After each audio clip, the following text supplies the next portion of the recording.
এসেজের দ্বিতীয় টেস্টেও জিতে গেছে অস্ট্রেলিয়া, পরপর 2 টেস্টে হেরে গেল ইংল্যান্ড। তবে অস্ট্রেলিয়া জিতলেও এই এসেজের মতো বড় মঞ্চে আম্পায়ারিংয়ের দায়িত্ব পালন করে ব্যাপক সাড়া ফেলেছেন বাংলাদেশি আম্পায়ার শরীফুদ্দোল্লাহ ইবনে শহীদ সৈকত।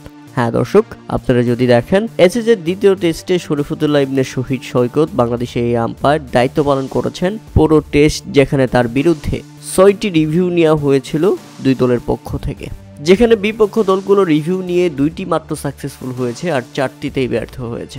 যে 4টিতে সফল ছিলেন শরীফুদ্দোল্লাহ ইবনে শহীদ সৈকত। 6টি রিভিউর মধ্যে 4টিতেই তিনি সফল, মাত্র 2টিতে সফল হয়েছে বিপক্ষ দলগুলো। তার মধ্যে শেষের 2টি ঘটনা যদি আপনাদের বলতে চাই তাহলে বলতে হবে ইংল্যান্ড ইনিংসের 70তম ওভারের ঘটনা ছিল সেটি।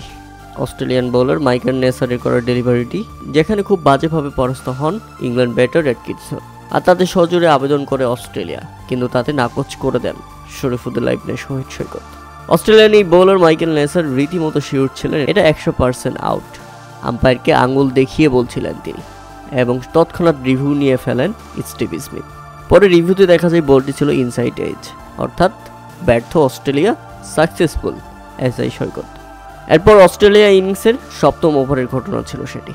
বোলার ছিল জফরা আর্চার, তার করা ডেলিভারিটি রীতিমতো পরাস্ত হয়েছিলেন ওয়েথারল্যান্ড। সজোরে আবেদন করে ইংল্যান্ড, কিন্তু এজারটাও সেটাকে নট আউট ঘোষণা করেছিলেন এসআই সৈকত, এবং পরক্ষণে টিভি রিপ্লাইতে দেখা যায় সেটা ছিল সত্যি নট আউট। বলটি ছিল স্টাম্পের অনেক বাইরে, স্টাম্প মিস করে গেছে, যে কারণে নিজের সিদ্ধান্তে আবারও অটল থাকেন এসআই সৈকত।